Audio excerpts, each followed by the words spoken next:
Crazy. So I thought it was a little easier to raise large sums of money when I got into this than I realized, I was like, oh, we did super great with that. It should be no problem here. But I mean, when I first started, but I still had good success, but I've yet quite to eclipse that. Yeah, I mean that's the goal there. You gotta, and I mean every crowdfunder you're doing gets bigger and bigger. And this is interesting because I wanted to talk about how you hooked up with Vaughn and where did this idea come from? Was this an idea that you had, or did Vaughn already have it, or was it pitched to you, or vice versa? How did that happen? Because this is something interesting here. Yeah, so Vaughn and I have been talking because I read Monster MD, and I felt like that was in my top 5 best indie books of a year and a half ago. And so I was like, man, I love to connect with Vaughn. So he and I have been kind of circling each other, and then we started talking quite a bit about different projects. And I said, hey, Vaughn, I'd love to figure out something to do with you. And he's like, well, I've got some ideas. And so he tossed out a handful of ideas for stories, and none of them quite sat. But we started kind of tinkering around, and then he threw out Psycho Killers. Yeah.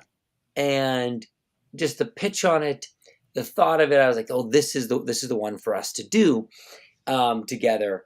And it had kind of all the trappings of it. And so we started work on it though over a year ago. Yeah. Our artist, we're searching for artists. We got this great artist, Paul Gorey, but he was living on the East Coast. He kind of had a rough patch in his life and leaving, and not to get into his personal business, but that ultimately took him over here to Los Angeles. Yeah. But as a result, to get this 22 pages done, it took a year to get done. Yeah. And now once we've gotten into the swing of more pages, it's not that case, just because Paul was in such a transition in his life. So Vaughn and I, so I hired Vaughn. And so he not only wrote this, but he wrote the 132-page script for the whole volume 1. Right. And we've been developing that script and refining it and working on it. And we had a publisher that was going to come on, somebody I knew from the film industry. And then they kind of shanked us and said, hey, we're actually going to only do female creators because that's kind of our angle. And they dumped us. What? And so, it was kind of a little, anyway, so that was kind of a bummer, especially because I don't know this guy for a long time. But anyway, he's still great. That was a kind of a change of direction with the company. And he doesn't, like with many of these things, you don't control it. And Sure. And so we said, let's get this thing done. We've got 22 pages of it. Let's do a special something, right? An edition of this that is unique to backers and is a truly collectible thing. And I think I've been feeling that with what's been happening with Whatnot. Anybody familiar with that app? Just this collectible market and the exciting idea of having something truly unique, right? Right. It's kind of getting harder to get something rare anymore, especially with digital goods becoming so common, right? Yeah, and that's what I want to get into, because this seems like it's super unique kind of format that you guys are doing, making it very collectible, very rare, putting out this almost like a 0 issue here for all of your backers. But before we get into that, I want to say hi to the people in the chat here. Jay Ryan is here. People shouting out to Tommy. Yeah, Adam, if you haven't met Tommy's here. Tommy Patterson. Hey, Tommy, I know we haven't had a second there. Is this some Lost Pages work happening? Is this Lost Pages or what is this? This is the show is sketching and chilling with Tommy and Phil. And so Tommy's going to be drawing one of the characters from the book we're talking about today, Psycho Killers, while we talk to you about the awesome book. So we've been doing this, on and off for a month now. Yep. And Tommy and I met over our Graveyard Shift a book supplemental that we worked on together for the fourth book. Which, by the way, I don't know if you saw my review on it with Neff. Yes, I did. I think that's the best Graveyard Shift story that's been done. Thank you. Yeah. Because I felt like it was the first time. I felt like Graveyard Shift was always missing heart, right? It just didn't. And not that Malin and Polton hadn't done a lot of good things with it and created some really cool characters and worlds. For sure. It felt like it was just missing that sort of emotional heart, and that I felt like your Graveyard Shift book finally delivered on. Appreciate it. It was a ton of fun working with Tommy on that and just seeing all the pages come together. And And the pages are awesome. And Tommy's at work is awesome on it. there's Yeah, some I mean, flashes in there, those spreads. It was Thank you, just sir. freaking awesome. I loved that. So Tommy, I hit it off and wanted him to, do more streams and stuff because he's got his channel, but it's always fun hanging out with him and watching him draw. And he's got really good insight into comics. I mean, you've been working in comics for like years now. Yeah, like 14, 15 now. Yeah. Nice. So, having him on here is a good time. So he'll be drawing and asking some questions too. Let's see. People say Tommy is a beast on and off the court. Yeah, you play a little b-ball, don't you, there, Tommy? I used to play all the time. Love playing basketball. Yeah, that's something that I noticed a lot of.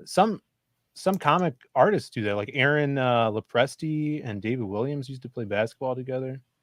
Noticed that. So I never got into it. Dark Lord Fudd is in the chat. Hey guys, hey Philly D, how's it going? Great. I was just over here at my office. Brandon and I were finishing up the last batches of cash grab and then packing stuff up to send out to Michael Bancroft so he could fulfill it to the Aussie Brothers over there. Bancroft, Michael, are you doing that? Are you a Aussie fulfillment hub?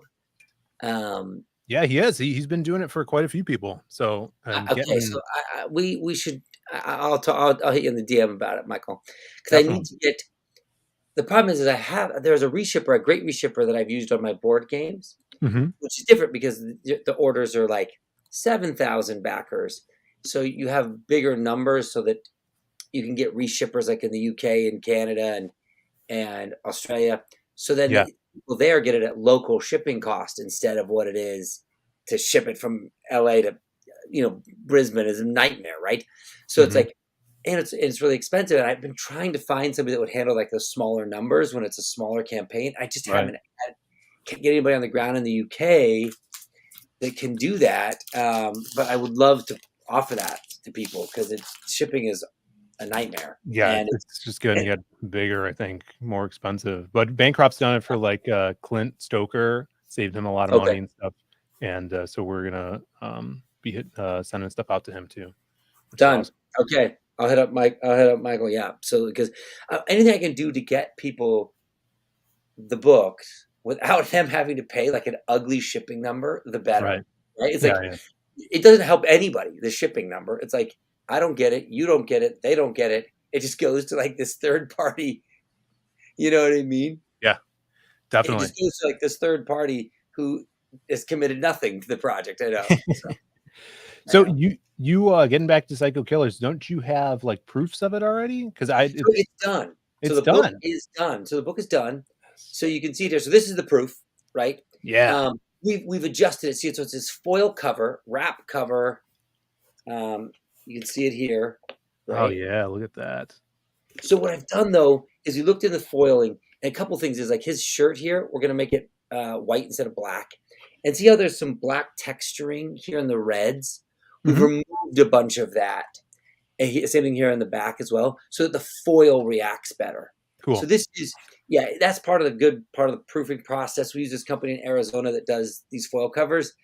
But yeah, so if you can imagine, so the book, all the art's done, everything's done, and you can see what's going to happen is here's inside cover. They're all going to be numbered right here. The printer will actually number them, and then they'll be signed. So if you can imagine, you're going to get a signed and numbered book foil cover. That's so cool. So that printer numbers them also? Yes. So their printing press. Because see, that's the thing about it. Their printing press will actually do an official numbering. Wow, that's crazy. So it's just as authentic of a cool piece you can get. Yeah. And it got me thinking, too, because when I go to the comic book shop, Phil, I don't know if you do this, like they'll have the cover for whatever comic, and it's the 1 in 10 or the 1 in 100, and it's like $15 or $20, right? Mm-hmm.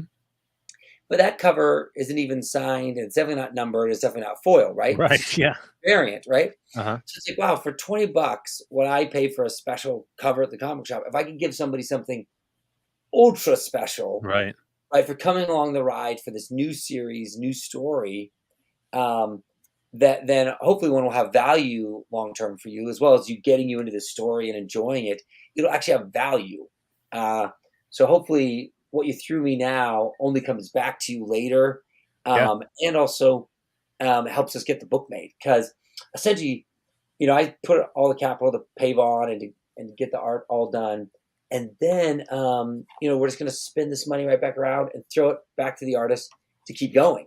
Yeah, Right? that's the cool thing. And we were talking about this a couple weeks ago, kind of like this new idea of what you're doing here, making this super rare thing, and it kind of kicks off the series. People could get in on the ground floor and help propel the series forward into this, 100+ page epic. And now they have something rare. And we see, like you said, the whatnot kind of prospect of flipping things there. You can get 2 of these and sell the other one because this one's so rare now. Yep. That's right. Which is awesome. It's really cool. Yeah, right. And it's just insane. Like, so if you can see this here, so check this out. Yeah. This is for my book, The Exiles, right? Yes. So this is a metal cover that they did. Yeah. Right? Wow. Beautiful metal cover, virgin cover here of issue 1 of The Exile. Like, these kinds of things are flipping for insane numbers. I'm sure. Preston's cover, like Preston's foil. Well, let me show you. Preston's foil cover when we first dropped. Yeah. Was flipping for 250.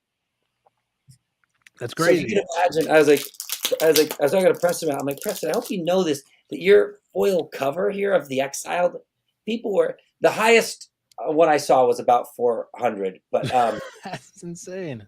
But like, these are flipping, for $250, and this was the San Diego Comic-Con exclusive edition. Right. It was in black and white, and so that there's some value in having a collector's market. And it's like, how do we give that to the backers in a meaningful way? Yeah. And obviously, also too, I got to get the book.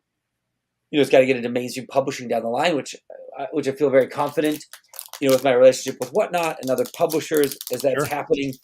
Because if you can imagine this book, Phil, we moved 60,000 copies of issue 1, right?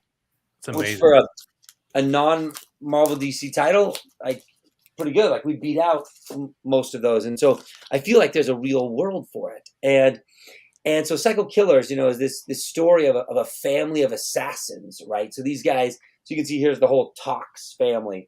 Of course, it's Spawn, so he has this brilliant way of naming all the assassins. They're all named after an assassin, right? Or after Poison, right? Yeah, that's right.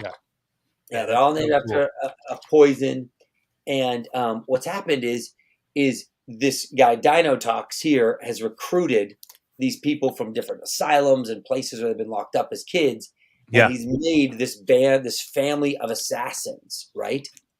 And this family of assassins essentially goes and hunts down the elite of the world, the supposed villains of the world, and assassinates them, right? To help shift the balance, to control things. Mm-hmm. And that's what they've been doing. And this family is obviously dysfunctional and troubled, and there's romances and all sorts of mayhem into it. And they get given their last mission, which is to kill each other all off.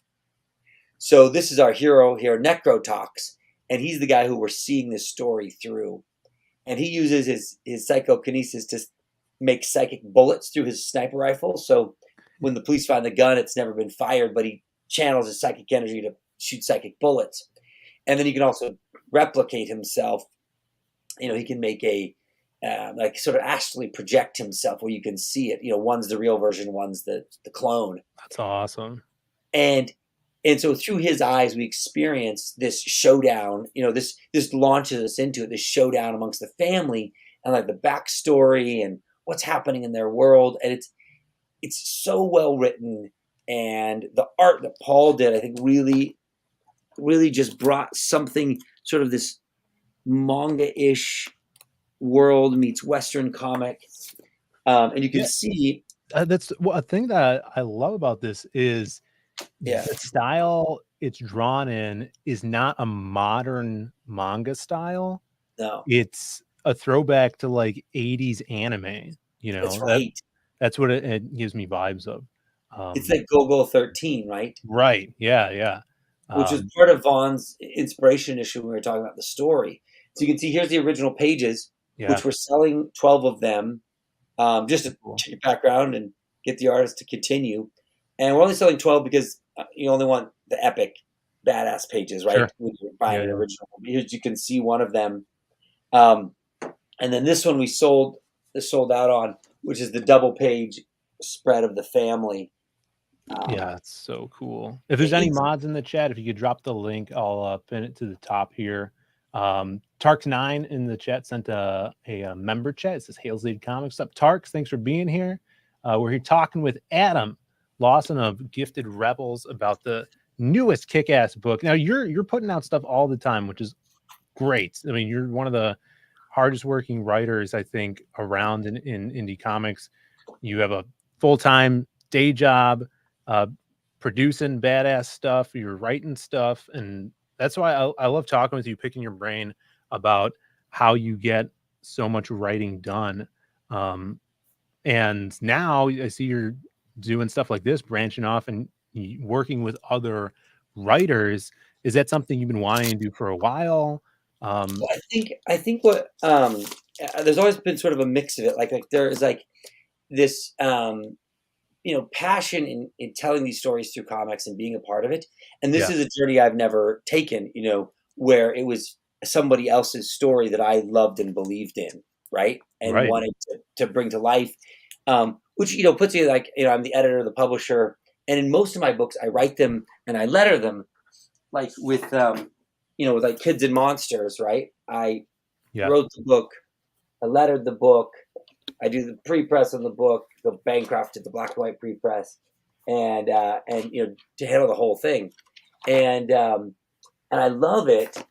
But I thought, what happens if it's not just always my voice, right? What if there's another writer and what they bring, and you always want is you learn a great deal from them, and there's an excitement when you can sort of see it outside of your own head, right?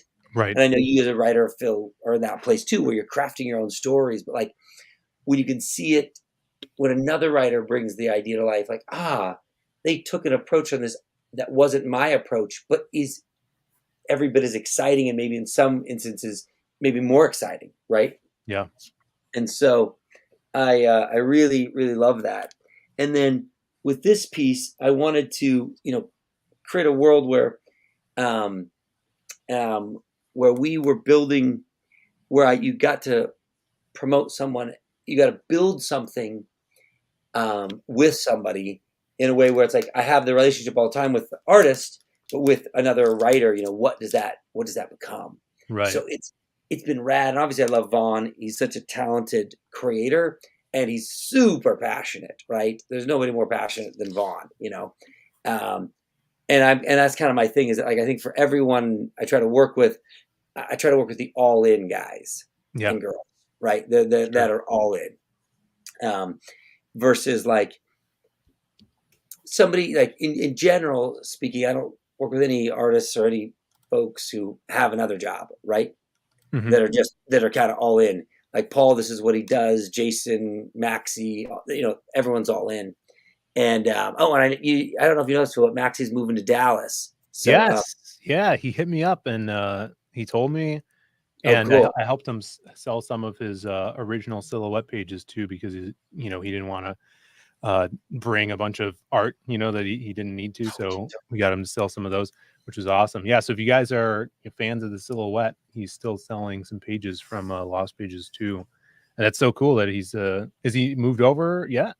So he's going to be here in the next month, and end of July he'll be over, and I'm definitely going to meet up with him. My wife's aunt lives there, and so we'll be taking the meetup. And Max has worked on a couple books for me, and he's just one of the best. But yeah, so with Psycho Killers though, so Phil, that was an exciting thing, and also too, I think for this one, because I didn't write it, I had David Lentz letter it.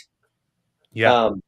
And David Lentz letters Isaac Bell's books. I don't know if you know him. Yeah, for sure. Metal Shade. Yeah, one of the coolest guys. He also letters kind of what Garrett Gunn and Kit Wallace are doing over there at Source Point Press. Cool. And I just love his style, right? It feels more hand-drawn. It doesn't feel as mechanical. And for me in lettering, that's what I tend to like. That's not for everybody because I think Yeah, there's I a lot agree. of flavors of lettering, but like I like that. And he's a super cool guy. So I thought, because one of the things I do, and I think you probably think this too, Phil, as a writer letterer, is that the lettering is the last phase of your editing process, Right. Yeah. right? And it's like it's the way for you to sort of clean your work one more time, and as well as like also putting your true fingerprint on the book and like Sure. because I think that in making comics, what's cool is that they're handmade, Mhm. right? And if your hands didn't make any part of it, do you really make comics? Right? Yeah, no, I've always said that, like, lettering makes me feel like I'm more part of the process, you know? That's right. And I really enjoy that. And we got Vaughn, Stippling Vaughn in the chat says CG has the best Vaughn/Vaughns. And we got Shani in the chat with the $5 super chat. Thank you so much. It's great to see you in here and throwing the ducks out. She's the queen of the ducks. So much so where Tommy, this is new. You'll appreciate this. You know, on this channel, Tommy, this is looking really dope, man. Thank you. this is looking I sick. love what you're doing here. He's a badass. I know it's. Getting I to it. mean, his work is great. There's Yeah, nothing look, it's bad about it. always with the number 2 pencil.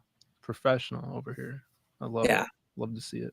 But whenever we get super chats, I don't know if you've seen this, Adam. We always give the generous person a bonk. We'll play a bonk clip. But now that Shani's been in here dropping these ducks, we have this new duck clip for her. So here you go, Shani.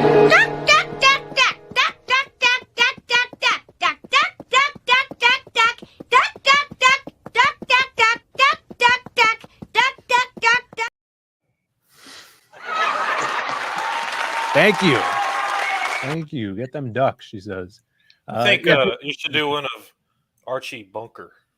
you think so? Yeah. I think our audience isn't old enough, Tommy.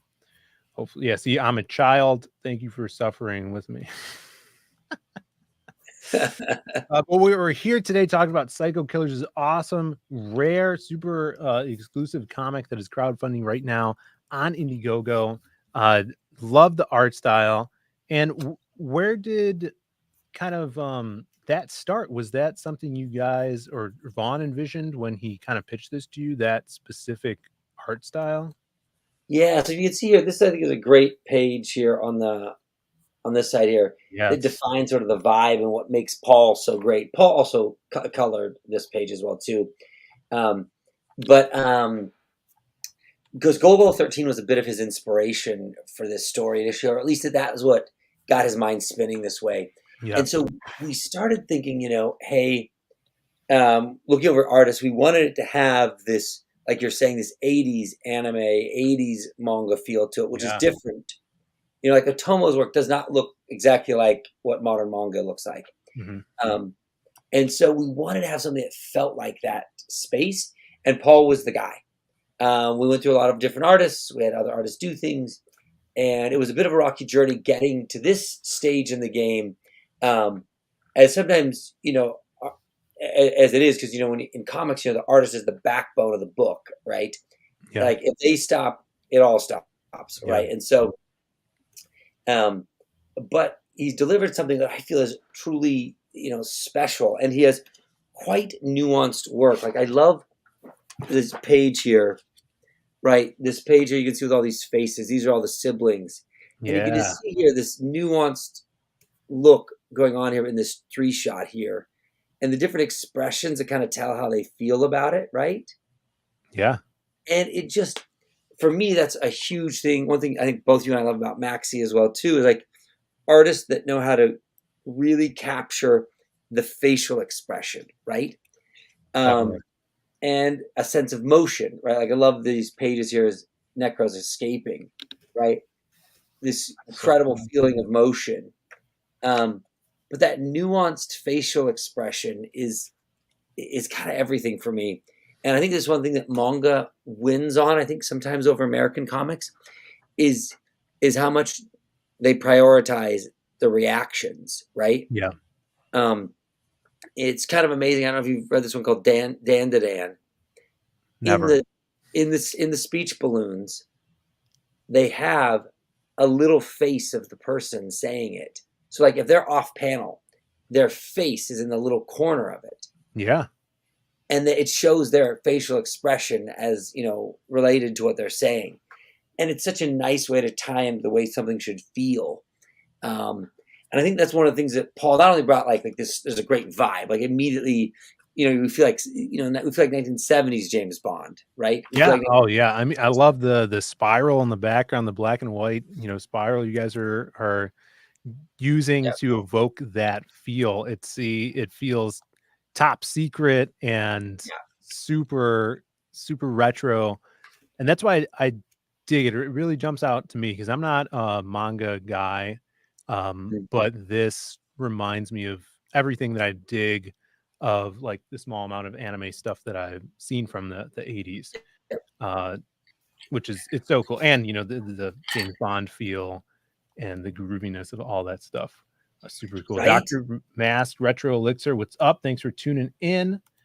Yes, thank here as you. Well, thank you guys for being here. If you guys are looking for a rad comic, definitely hit up the link in the description or at the top of the chat right here to grab Psycho Killers. Now, we touched on this a little bit at the start, but this is super exclusive to 500 copies. How is that going? Like, how many copies do you have left? Because you do have some other things on this campaign, whether it be really rad t-shirt and original art. And I saw here's another one of those pages. I love this one so very much. Yes, this that was is so cool. This is Necro getting called home. Like his dad, Dino, when he needs to talk to the family, he summons them and they're, intellectually, sort of psychically pulled into this conference room conversation. And this is how that process goes down. It's amazing. So cool. It's going really well. And I think what we wanted to do was to say, some people have been asking, is it going in demand? Is it going wherever? And I'll extend it because right now we just ran it for 15 days. Oh, really? Cool. And so it ends, ends Friday because we essentially wanted to limit it. Otherwise, how limited is it, right? If it just keeps running forever. Right. So I'll probably, depending on how it's going by the end of this week, we'll probably extend it maybe for another 15 days, but then we'll end it there. Yeah. And so we're limiting it to 500, but if it's only 400, then that's what it will be too. Wow. It'll be just this phase of it. For one, also to then we can't quite deliver it as very well either, right? Like it's like you need to close the campaign, get the funds, pay the printer, do all that stuff Right. that makes it happen. And part of this is that people get it quickly, right? Versus something that takes forever. The Exile, it was 132 pages. If you can imagine, the Exile was 132 pages plus a 40-page supplemental story. So it's like 172 pages. So it's massive. Yeah. I don't think I'll ever go that massive again, but it was Wesley Snipes. So I felt like, we had to do it. Right. And we did, we did figurines, we did all kinds of stuff. Cool. But with this, I think part of the magic is that like you guys came in, you took the ride, and then you got it quick and you had something special and it wasn't so in the distance, which I think we understand that crowdfunding things take a little longer and it's not Amazon Prime coming tomorrow. Yeah. But I think there's also something that happens when it lingers too long or long where the interest sort of fades, maybe resentment can build, you know what I mean? Yeah. Because there's kind of this good grace that backers, you guys out there who back, which are awesome and you're rad for taking the risk. And in fairness, I do it a bunch too. I've backed, I guess, several hundred campaigns. And so it's like, me too. We've done the same thing, but like there's a little respect that needs to happen there, right? And so if I can, we want to try and make this happen as effectively and as soon as we can, to get to honor that. I have a question for Tommy, since you've done comics that are single issue stuff. You've done stuff that's like maxi size, like 48 pages, and you just came off doing Like, what was the one you just finished up? It was a lot of pages on that Yes, one. it ended up being like 155 pages. Yeah, that Omega Storm. That's crazy. Well, how do you like? What do you prefer on like wrapping up a storytelling? Yeah, I kind of want the payoff of having it completed. Yeah, Because going that long and not being able to show anything to anybody, and it's just like you're drawing in a hole, you know. yeah. Even with the Game of Thrones, like that was 28 pages per issue. Hmm. I do like the American schedule of 20, Like a 22 monthly thing. 22. Yeah, that's what I would prefer to do. When you were doing that Game of Thrones stuff, did you have like, were you ahead an issue every time a new one came out? How did that Well, work? no, like it ended up getting behind schedule, and I Yeah. mean, that was all my fault. But also them Another deciding, costly artist delay, Tommy. yeah, Artist delay. them making it 28 pages. There's no way it was ever going to be monthly. It's crazy. Yeah. You know what? You know what blows my mind, Tommy? Hmm. I was on a stream, watching a stream with Matteo Scalero. Do you know Matteo? Yeah, he's really awesome. Amazing artist. He does a lot of brushy black and white stuff. Yeah. And in that Sean Murphy school of art kind Oh, of. for sure. Yeah. Totally, right? He's in that Sean Murphy camp. Matteo does 2 pages a day, 5 days a week. Jesus. Traditional. Yeah. Right. He's just like, and it was funny because he was on with Wes Craig and Eric Canetti, who are no chumps. Yeah. And both of them went, "What?" Yeah, sure. And Matteo's like, "Yeah, I do 4 things a day." And he also has that Italian way, he's like, "Yeah, I do the line art 4 pages a day, and then I ink 4, and then I do, so average is 2 a day, which is insane to think because his art is pretty spectacular. What is coming out? He and not taking anything away from him, he knows how to let the brush do the work. He does. And that's that. That style. It's a lot. It would be like comparing, Jeff Darrow to Matteo. I mean, they're just they're doing 2 different things. Mm-hmm. But Darrow is doing something that I don't think anybody else is doing. All right, have you seen this, Tommy? I'm sure he has. This big giant, the hard-boiled, the full oversized. Oh no, I haven't seen that. Art size. This is the artist size. Regular comic. Here's regular comic. Right. Yeah, that's crazy. But this is Darrow. But when you look at it, it's all the lines, and you look at what this guy's doing. I mean, or what Otomo is doing. Like these guys are doing something. It's different. There's no bullshit there. It's all data.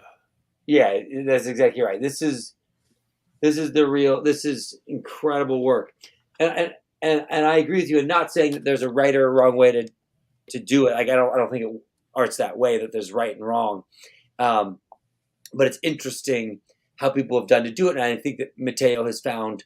Obviously, it's in line with his style, and it also works out for him, economically as well too. Right. So I think that there's a balancing, but do you read Shaolin Cowboy that Darrow does? I've seen it. Yeah, I've seen it.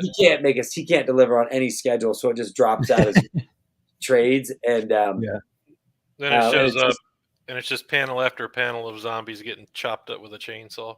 Yeah, it's just like there's nothing else like it. I mean, you look at this Darrow page, it's like, look at that.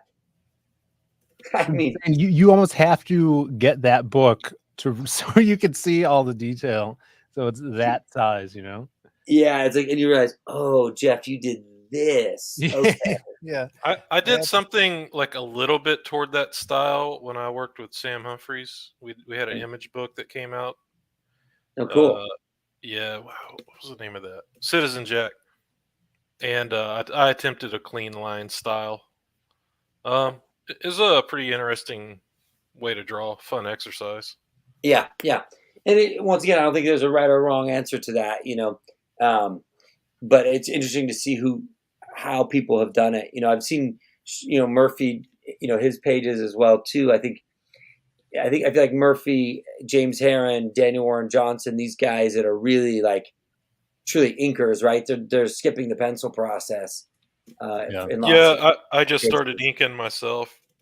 Oh yeah, for the next Graveyard Shift book, no, and it's awesome. You just don't know until you do it. And now that I'm doing it, I'm doing like almost all the drawing in the inks instead of in pencil, right? So I get like a right. That's crazy that is a shift like that, because seeing your pencils on the stuff we did together for Graveyard Shift, it was so basically finishes, like Right. you could color that stuff. Well, I'm doing that in the inks. I'm just like skipping the step. Digital allows me to, the undo thing, so I can undo it if I fuck it up. But yeah, it has me wanting to do it in my normal, like real life traditional stuff to attempt that sort of thing. So see, here's a page that Maxie did, Tommy. I think that speaks to this. Maxie Dallow works that way too. And he definitely has a Heron kind of taste to his work. Yeah, and he's kind of in that camp. And he doesn't do pencils either. He just red lines and then goes to inks. And it really all happens in the inks. Yeah, the mindset on that is you don't get precious with any one thing. It's like the sum of its parts, That's right. At the end of the day, or at the end of the page, it's all going to make sense. That's right. And in some ways, what I appreciate about that also too, I think one of the reasons by Sean and Daniel and James are doing that also financially is because then since you're your own inker and you're your own thing, you can sell your pages for more. And those guys, do a pretty good job of selling their pages. And because when you get like their page for them, it's like this epic piece of art to hold. Right. Anyways, it's interesting because I see that happening more and more, like you're saying there, Tommy. Yeah, James is probably my favorite artist. James Heron is like, yeah, he's so fucking good. I mean, Ultra Mega. Yes, those pages. It was just like every page. You're like, my God, this guy, right? And perfect coloring for it. It's Mike Spicer. He's the best. Yeah. No, I'm sorry, that's Stewart. That's Stewart. Yes, Dave Stewart. I think Dave Stewart and Mike Spicer are the best. Collinsworth, Spicer, Stewart, they're all kind of in that same ballpark. Yeah, exactly right. They just deliver you something that you're like, my God, it's so good every time. Yeah. And I'm excited to see, where this all goes with Psycho Killers as we get into colors. But what I love about what these pages is see what he's doing also with Paul is he's using marker, right? Like he's using, there's like all this marker wash tied into it to build these gray tones. That's so cool, and I love that. Yeah. So this like final product, when you go forward after this campaign, you have the full story. It's going to be colored. That's what. It'll be colored. Yep. Very cool. And I think that I should say, I mean, I love it in the black and white myself.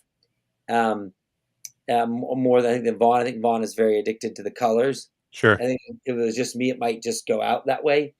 But I think Vaughn really wanted me to make sure it happened in color, and so we'll do it in color. And I love color books. Don't confuse that.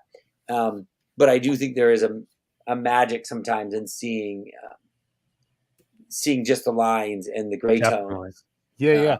That's like I love that we're going to be able to see it both ways. Like this is going to have this has the spot color for some letters and stuff like that, which is very cool. And then in the future as well in color, that's what kind of we're trying to do with our people supplemental ash cans. It's coming out as ash cans, black and white, and then when it's done, we're going to do it collected and get it colored as well, which is really gonna be really something cool. No, I love that. And see, the thing is Paul didn't do just like what Darrow was doing with just lines. Like, this is the black and white page. Mm-hmm. Look at all this marker tone in it. You know what I mean? So cool. Like, this is his whole experience. There's not just the line.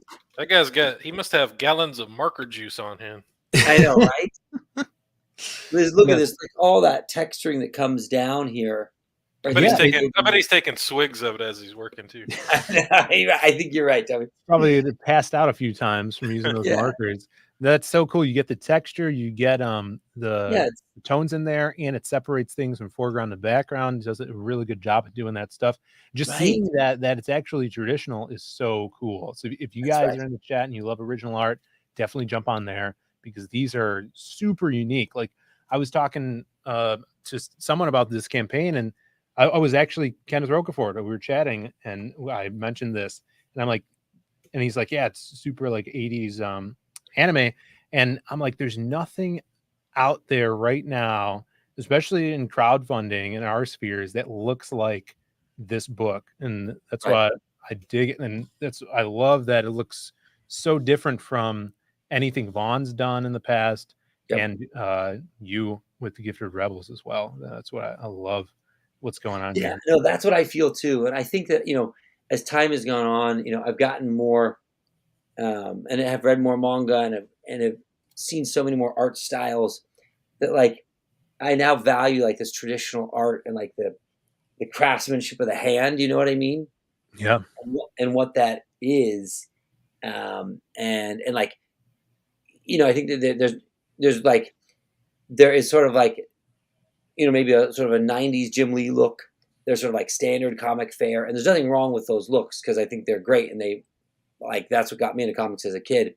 Yeah. I think that there's just this really exciting range of art out there that just blows my mind, and it feels like, man, there's so much to see outside of kind of like the boxes that the big two have built. And it's just rad. And I don't know if you guys are you familiar with this book called Black Sad?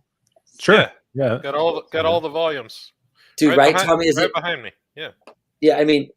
It's like I just finished up here. I'm just midway through the latest. It's one of the main inspirations for like why I want to do fully painted creator owned. Really? Yeah, I mean, you just look at these pages, these full background, full water. I mean, look at this. Yeah, it's crazy. I mean, he got Neil Adams to compliment him. I mean, that's something right there. That's exactly right. I mean, he doesn't compliment anyone.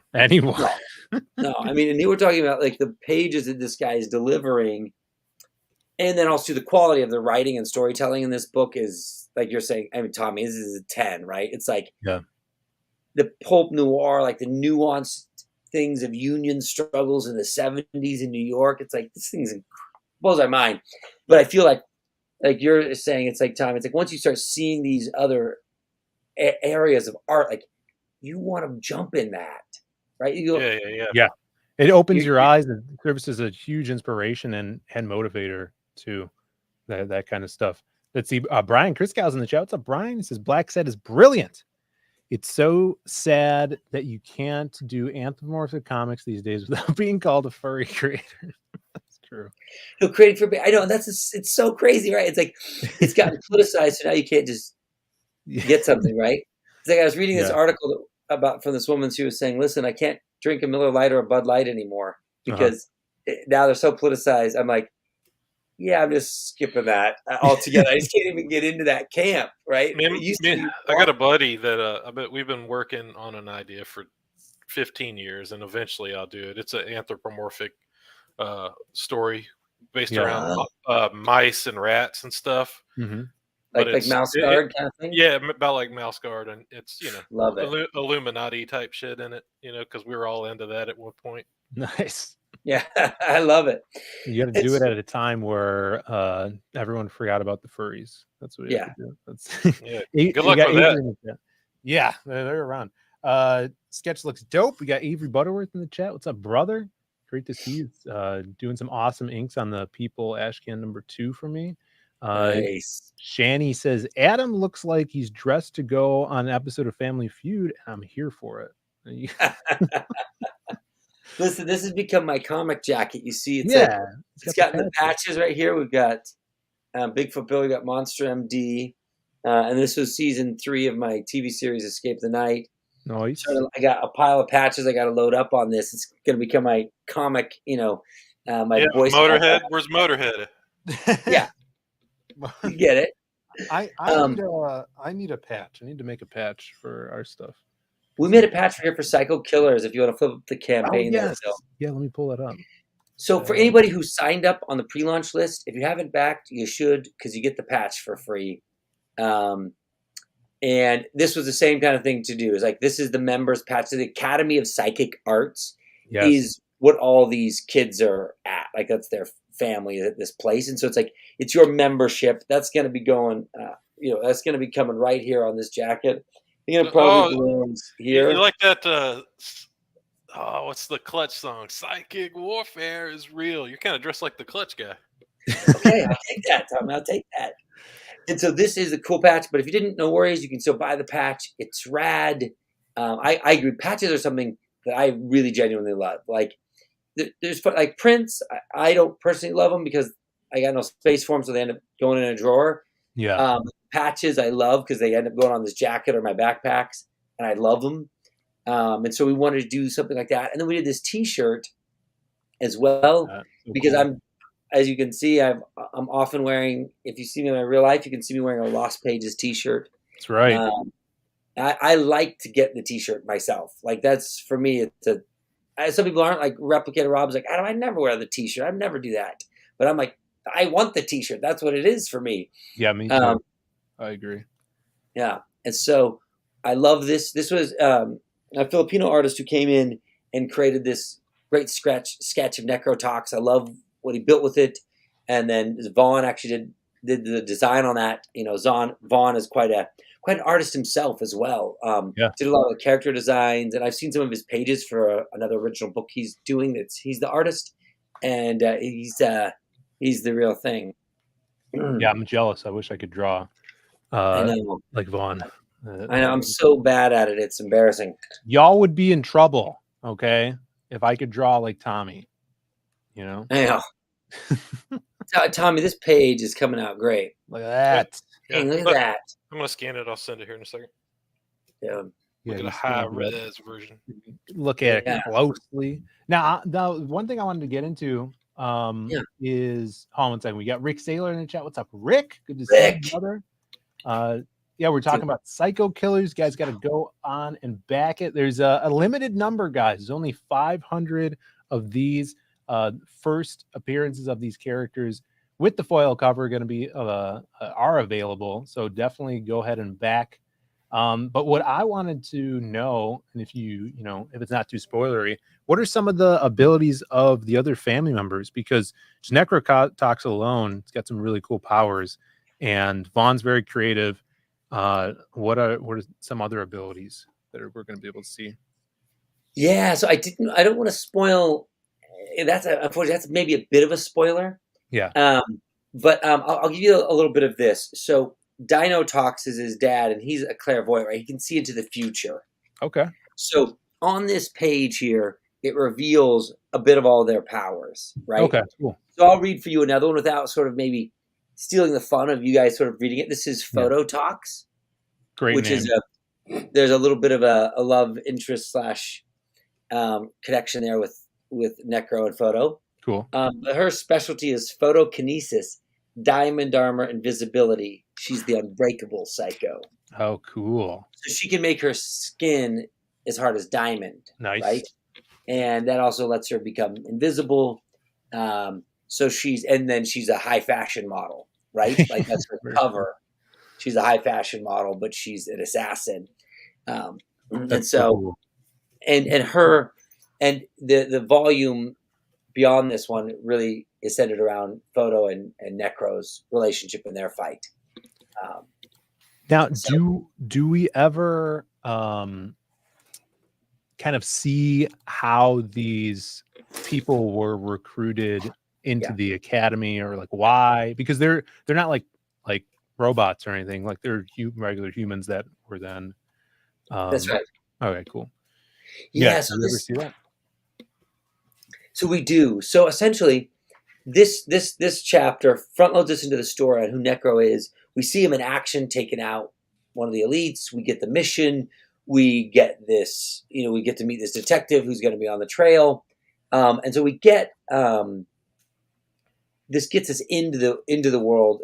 But then as we get into the bigger issue, then it really starts to evolve the the other characters, how they were recruited, because it works sort of, the storyline works in two directions. One is it's moving forward, as Necro is hunting the other Toxes, but then also moves backwards into their history, right? And the things that trigger it. So there's this flashback and / forward sensation. I think a good example of that is if anybody ever read Jim Lee and Jeff Loeb's Hush, Batman Hush. Sure. Yeah, that's a great way to kind of look at that, how that worked in sort of two parallel storylines, what was happening in the past and what was going on.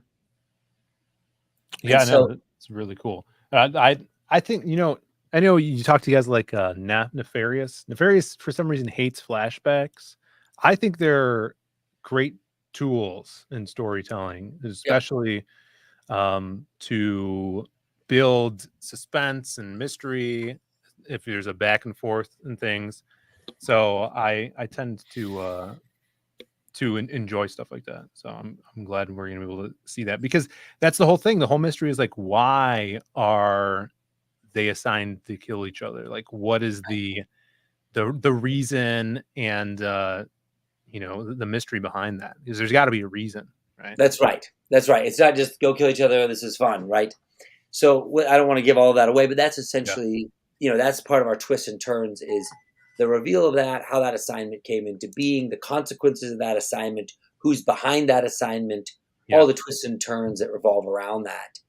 And I love that, right? I love that is, that's our story, and we get to, because I think that flashbacks can be quite effective if the flashbacks are not built to tell you something, they're built to show you something. Yeah. If it is a flashback to, like, in ancient times, now you know the setting, it's like, that's a bad flashback. If the flashback adds tension to the current story, and but through showing you it, it's actually a powerful tool. Definitely. So I agree, but that's I think that the fine line, right? And I think it often gets discouraged because they can be, Hush is the total classic. Yeah, Hush is awesome. He also says, I think flashbacks work better in comics than they do in films.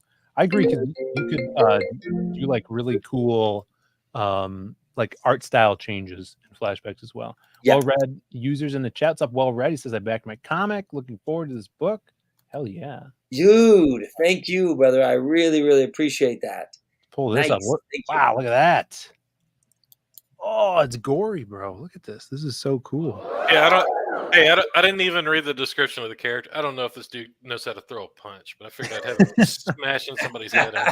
I mean, he's an assassin. He's trained in all kinds of things. He can throw a punch. It's less his shtick, but certainly falls in his character and in the story. So this feels totally right on. It's rad. It's a different angle on him, and it's all just your energy in your art. I love all this sense of motion. For me, that's kind of everything. He's got his gun, his sniper on his back too. Totally badass, Tommy. So cool. And it's a pretty record time.